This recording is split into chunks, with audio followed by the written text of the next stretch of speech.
Hi, and welcome to Untethered with Jenless, the podcast that's here to help you break free, be you, and unleash your inner brilliance so you can claim the life you know you're meant to live. I'm your host, Jen, and in this episode, we're going to talk about discovering unconventional ways to turn your magical gifts into income and to do it on your terms. Let's dive in.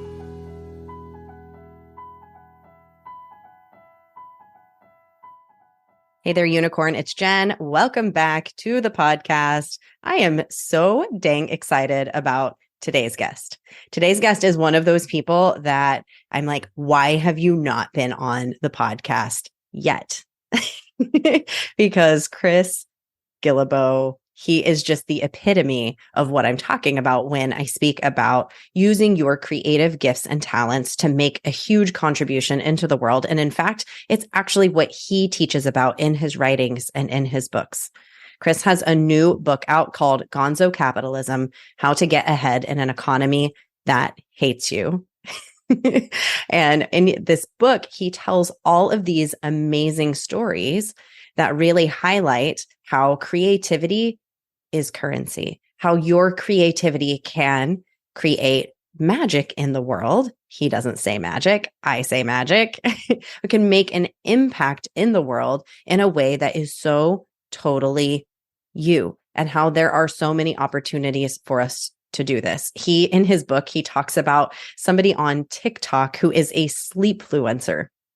They stay up all night at the request of people on the internet, and they get paid to do it. He talks about AI artists. He talks about renegade investors who are upending the world of finance. He talks about all of these human beings, real stories about real human beings, and how they are using their interests, the things that they're good at, and really just their good, clean, creative fun to make a difference in the world. And Chris himself, you'll hear at the very beginning of this episode, I talk about a way in which he delighted me last year without me even realizing that he was the one who had put together this event in Portland. So I'm so thrilled for you to meet him. I feel like he's one of those people that it's just so inspiring, because not only is he doing it, but he's supporting other people in doing it too. And he's got some very practical information to share with you about how you can be unleashing your gifts and following your unique path. So everyone, without further ado,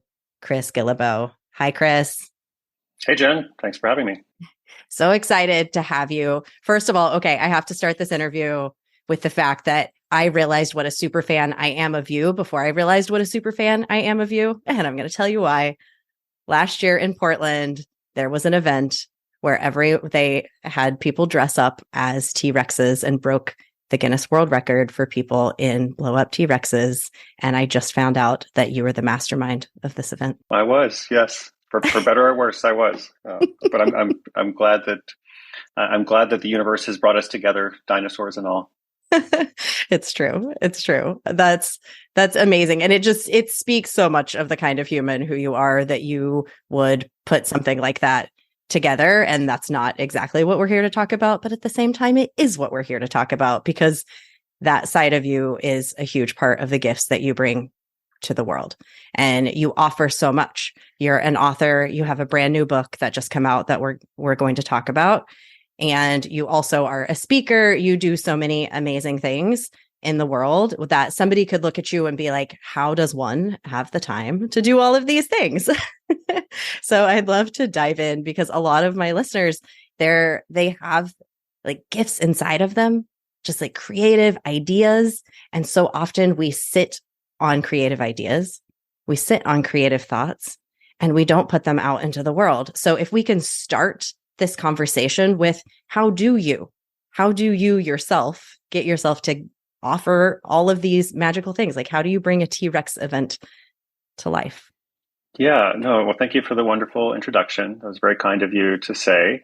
And I appreciate the nice words. I'm just trying to think of how to like answer that question and like filter it back in a way that's helpful for listeners or viewers, because I feel like often we, like all of us, when we hear of somebody else's success, or we're like, oh, this person's doing like XYZ or whatever, sometimes it can be like unrelatable, or we think, well, good for them, but how do I apply it, right, and such. And so I think for me, like, I don't know, I've learned some tricks. Like, I feel like it's just a bag of tricks, and it's really like about like structure and routine, and like I've tried to like build my life around things I'm excited about. And I believe, like, I have like a true ADD personality, so maybe some of the listeners can relate and others won't.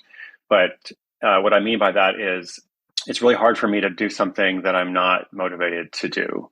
And if I'm excited about something, then I'm going to like totally dive in and give everything I have to it, whether it's like bringing people together, to set the world record in Pioneer Courthouse Square in Portland, or it's, the book and the book tour or the podcast or something, but I have to really believe in it. So that's like the first step is like, I want to structure my life around things that I'm really excited about and care about. As for, I think you said something about like putting out the creative work and such. Well, for me, like, let me give a different example. So I have this podcast I've been doing every day for 6 years. Like today is, I think, day 2,434 or something, the day that we're recording this. And people sometimes ask about that. And they're like, well, how do you do that? I'm like, no, the secret is it is harder to quit than it is to keep going. Right. And so if you can build your life around things like that, where it's like, it's easier for me to actually do this thing, to whether it is putting your creative work out into the world, whatever it is you're trying to do, than it is to stop doing that or to not do it, then momentum is on your side, And the other thing I say about the daily podcast is, I'm like, it's actually easier for me to do it every day than it would be to do it 3 days a week. Because if it's 3 days a week, I can just forget about it, or like 1 day a week would be like the worst, I imagine. But since it's every day, it has to happen every day. So again, to go back to what I started with the question, like, it's a trick, it's a hack. I've figured out how to like structure my life in a way that makes that happen. So it's not like some, superhuman ability. It's actually the opposite. It's that if I don't structure my life in that way, then nothing will get done. I'm all about tricks and hacks, and you just spilled your whole bag of tricks for us. I think one thing that you said is building a life around things that you're excited about. That is a life hack for sure that most people don't lean into. And so you're so obviously leaning into that one. And then what you've said here about, not going all the way in some ways, the phrase that I have heard before is it's harder to do something 99% than to do it 100%. So you may as well go that extra 100%, which is what it sounds like. That's similar to perhaps what you were saying there. Maybe, but I wouldn't say I'm a perfectionist. I feel like that's what a perfectionist would say. Oh. And I respect the perfectionists out there. But for me, that's kind of a trap, I feel like, because nothing is ever 100%, like I believe. Like there's always room for some improvement, but you're never actually going to write a book or whatever it is you're trying to do if you're like, it must be the 100%. Yeah. I appreciate that challenge.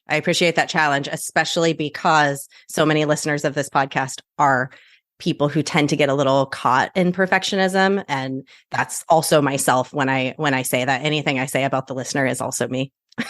Sure. Yeah. No, I get it. I understand. Yeah. Okay. Tell us, speaking of the book, your book, Gonzo Capitalism, can you please define this phrase? What does that mean to you, Gonzo Capitalism? In a sentence, Gonzo Capitalism is about how power and money have shifted in recent years and what the average person or the individual out there can do during a time of great change. So we could go into it more, but that's basically it. It's about power and money. Gonzo capitalism, or there's an old phrase, Gonzo journalism, from Hunter S. Thompson, and it essentially meant like embedded journalism or journalism with a bias, like the journalist is a little bit of a participant. And so in me, for my work, like I'm not an academic researcher, I am a practitioner, I'm like doing stuff. And so I was kind of exploring the world of new money and how a lot of stuff has changed, as I said, over the past couple of years. And so looking at lots of different case studies and how, somebody out there can learn to do something for themselves to make money and using some of these new platforms and tools, which are, have never been here before and are working at a different scale and pace than we've seen before. Okay. So there are a lot of people right now. We're experiencing this shift where people are seeing that there are perhaps opportunities for them to work differently, to work with in ways that maybe are more aligned in some ways, what you're saying about, doing the things that light you up. Does that play into what you're saying with gonzo capitalism? Like there's more opportunities for people, or can you kind of define for somebody who might be listening to this podcast and they're thinking about themselves, what opportunities are available? Good. Yeah. Well, I'm glad they're thinking about themselves. That's what I would hope.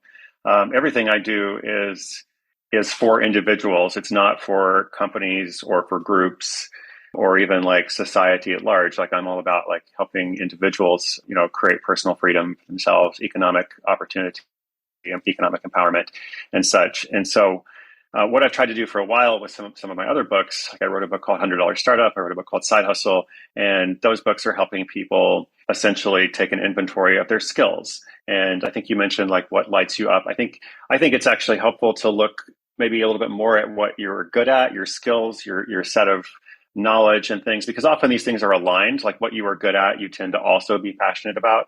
But by starting with skills, it allows you to get a little bit closer to a business model, some kind of actual product or service that's helping people. Hopefully, you will then also be aligned with that. So that's what I've been trying to do in different ways for probably 15 years now. With Gonzo Capitalism, it's more like, okay, the post-pandemic economy with all the different movements and shifts that we've seen from the Great Resignation to quiet quitting, like the power balance has shifted between employees and employers. Remote work obviously has had a huge impact on things. How do we apply these like timeless business lessons to the world today? And so for the individual, definitely a lot of lessons and guidance. Try to be really practical. Like my goal as a writer is like every page, there's something you can do. And maybe you're not in a 300-page book, maybe you're not going to do 300 things, but there's things that you can always pull out and something you can hopefully apply to your own situation.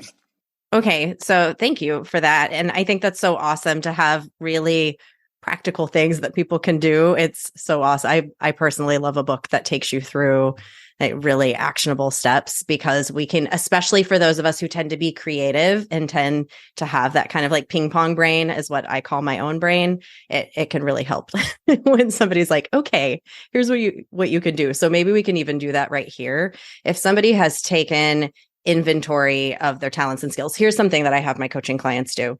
I have them reach out to 5 people and say, what's the value that you see that I offer? Like what skills, what is it that you see that I offer the world, which can often give like an external reflection while we also do some internal. So say someone has done this and it's like, okay, oh my gosh, you're so organized. You're really gritty. You show up.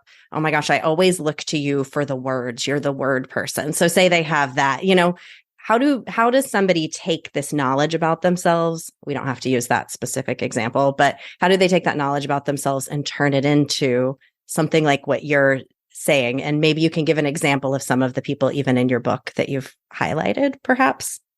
I know, I love that exercise. I think it's especially apt because often people struggle in seeing the value in themselves, or they can only think in a certain category or box, right? They're like, oh, I went to school to do this, or this is my career path. Therefore, these are my skills. And they often have many skills that are outside, that set. And so, your exercise of getting people to kind of provide that external validation is important. So someone has done this. So let's take it to the next level. I like to encourage people. Something that I've done a lot in this book is I've wrote about the concept of asymmetrical risk. So it's about taking risks where the reward or the payoff is much greater than whatever the downside is if the risk doesn't work. Okay. So throughout life, we're taking lots of kinds of risks all the time, especially when it comes to like starting a business or setting up a new social profile or giving a talk. Like you gave like a TEDx or a TED-like talk recently in Toronto. And that is a perfect example of an asymmetrical risk because, you give this talk and if it doesn't go well for whatever reason, I mean, it did go well. It was great because I watched it. But, in thinking about giving a talk, it's like if the worst thing that happens is it doesn't go well, okay. But if it goes well, then it has a chance to like reach a lot of people and have a great impact. So for that individual that has just received this feedback, I think the next thing they need to do is start thinking about how do we package it? How do we take these skills and put them in some kind of box? If we're really talking clearly about monetizable business, right? Then we have to say, okay, what is the offer? What are you going to offer people? What do people exchange their money for? Just to get really kind of nitty gritty. If they have some other objective, then there's a little bit of a different process. But If their goal is to have a side hustle that people pay for, then we have to kind of get as specific as possible. So I like to do this little interview where it's like, okay, and then, what do people pay for? Why will they give you their money? How much does it cost? And so on. You can do all that in like a little 1-page kind of interview. Yeah. And then.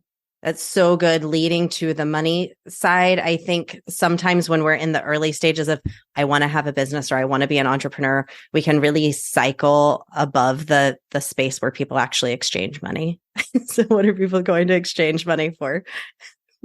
Yeah, I mean, I think especially in like the coaching world, people just tend to forget that, or they're afraid of it or something, or it's just, yeah, we're missing some key details, right? And so that's why I think a lot of people who are like new in that world are unsuccessful, because either they haven't really clarified like what the key benefit is that they're offering to someone, or they haven't made it simple to get paid. They Yeah. haven't thought through like what is the I don't really like, I'm not super into like sales funnels and things like that, but there still needs to be a basic operating system of here's what happens, here's when someone pays, here's what happens next, here's the email they get, that confirms, all that kind of stuff. Yeah, that makes a lot of sense. Can you give some examples, maybe highlight a couple of people in your book? I can pull out some examples, but is there one example in the book of, yeah. That's right. You did ask that. Yeah. One of the people I've been talking a lot about on book tour, because people are always interested in this, is her name is Miss Excel. Her actual name is Kat Norton, but she goes by Miss Excel on TikTok. And so she's an expert in using Microsoft Excel and other spreadsheets. And she's built an online education business that is multi-million dollars. It's like an 8-figure business at this point. She's selling, tutorials and courses on how to use Excel. And her entire lead generation campaign consists of dance videos that she does on TikTok. She does a little dance video. There's an Excel tutorial or quick little tip in the background. Did you know you can do this? You can merge cells like this. Whoa, cool trick, And again, as I said, it's lead generation because she's drawing people into like a series of webinars. Then she's selling these courses that cost $200, $300. She's selling a lot of those courses every single day. She did $100,000 day recently I wrote about in the book. And so this is a great example, I think, of somebody that's like, here's a talent, here's a skill, lots of office workers out there, lots of people spending lots of time on spreadsheets every day. And these little videos are like very shareable, and she's built this profile. So she's like a Microsoft Office influencer, in this weird sort of way. But super valuable help.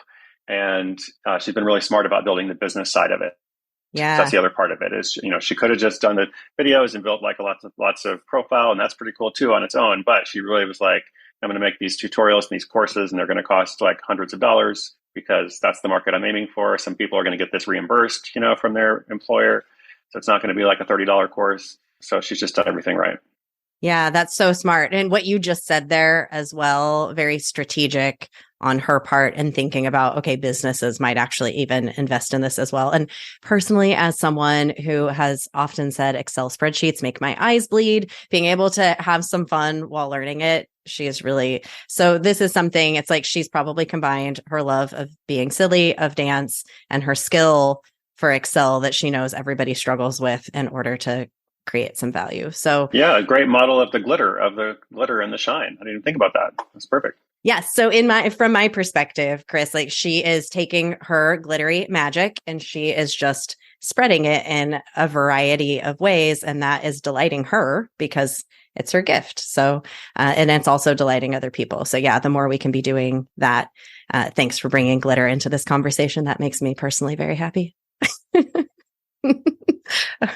Okay. I also know you talk a lot about part of the reason that I was like, I really want to have Chris come on the podcast is because you talk a lot about nonconformity and you sometimes have spoken about fear and some of those topics. Where do you think that like fear gets in the way of some of these things? Like when you think about somebody who might want to start a business, I mean, you're personally passionate about helping people be entrepreneurs and work for themselves. What really gets in the way of people doing that?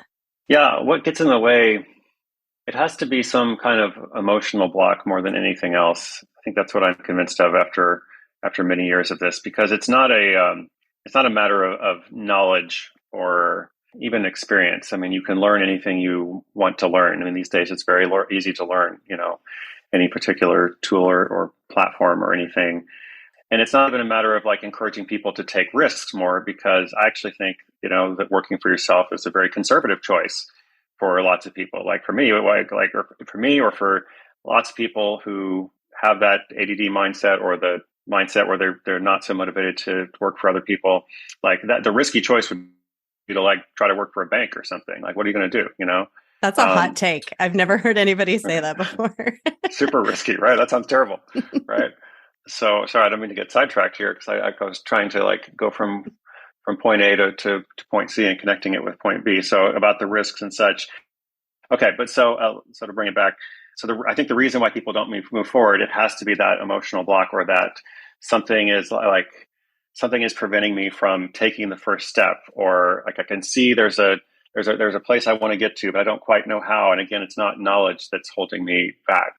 So I don't know. I always encourage people to experiment. I encourage them to think about the questions of regret, of like, if you just look ahead a year from now, if you've got this idea, how will you feel a year from now if you have taken some steps towards that idea, or if you've tried, versus how will you feel if you don't try? And it's not to try to make people feel guilty or anything, but just for me, it's been very helpful in thinking, oh, like, I'm not going to feel that great if I don't try. And it's not even about the outcome necessarily. It's not even like, if I do this, if it's going to work. It's more just like, if I try. That's how I had a project of going to every country in the world for a number of years. And it was very much rooted in that mindset of like, I don't know if I can do this, but I'm going to regret it if I don't try. So I think that is something that holds people back, like a short-term vision, or a lack of being able to think about regret as a powerful motivator. But ultimately, like you used the word fear. I mean, ultimately, fear is the gateway to freedom, I think. Like, what you are afraid of is often a key. It's like a clue of like, oh, that's the thing that's the thing I should do directly, or it's, like I said, a key or a clue that leads to the thing that you should do, at least in my experience. Yeah, I love that you say that. I think of it like a signal. Like fear is a signal pointing you directly to the thing that you do want. So maybe that feels somewhat similar. And also, just to wrap up some of what you said earlier about taking more asymmetrical risks. So is that something that you would encourage people to do? Take more of those asymmetrical? Absolutely. I mean, life is full of these opportunities, life is full of these opportunities, whatever your ideas are. Like if you have spent, at any time at all, like whether it's like reading my books or somebody else's books, if you have any experience with like starting side hustles, then you learn after a while that, it's not, ideas are not the limiting factor. Like there's probably more ideas than you can never follow up on. So you have plenty of ideas. Like, why not try those things out?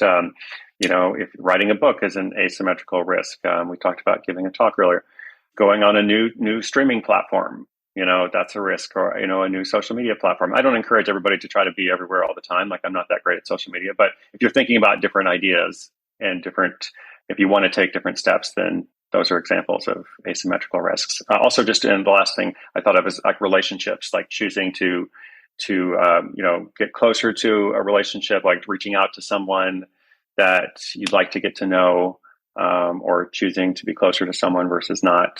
I mean, these are all kinds of asymmetrical opportunities. Yeah, thank you for further defining that, because I think there's a lot of opportunity in us thinking about that idea of the asymmetrical risk. Okay, can I ask you a personal question? And I'll totally cut this out if you don't like the response. Yeah, I'm curious, what has been your biggest, what I would call a tether, like a fear that for whatever reason, it just keeps swinging back around and maybe kind of hold you back? I think for a long time, even though I was like all about freedom and individuality and authenticity, there were still some areas in my life that I kind of struggled to really embrace, or at least embrace fully. So I went through some hardship like a few years ago, and I'm sure lots of listeners have been through hardship and such. And I was through some of that process of like actually going through therapy and like learning about myself and doing work on myself, that I realized like, in some ways I thought of myself as like reasonably intelligent and resourced, but there was a lot of self-awareness and self-insight that I lacked. And so that was, a tether. That was a limiting factor in my life. And when I first started going to therapy, like the therapist said to me, she was like, "Oh, you have a lot of skills." And it's the kind of thing you say right before you say what you really want to say. Like, I'm like, "Yeah, what's coming next?" She's like, "You have a lot of skills and those aren't going to help you now. You need new skills." Right. And so that's been interesting. Wow. Yeah. Thank you so much for sharing that. It takes a lot of courage to lean into that and to do what you've done, and then to continue moving forward in a public way, writing more books and even just sharing that with us. So thank you so much for sharing that and for sharing your courage to continue to put your voice out there into the world and do the work that you came here to do, and to continue to grow along that journey. It's so powerful to get to see examples like you doing it. And then you're highlighting, like, part of your work is highlighting other people who are doing that as well. So it's super cool. Okay. Very last question. I ask every single guest on the podcast this. I have no idea why it popped out of my mouth the first time it did, but it thus continues. Chris, it's also an important question, but where do you see the magic in the world? I see the magic in the world. Great question.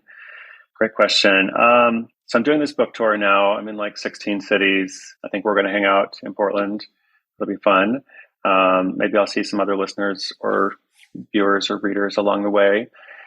And I've done a lot of these kinds of events, but it's been a long time since I've done them because of like the pandemic and such. But when I first started doing like book tours and like reader meetups, I went to all 50 states.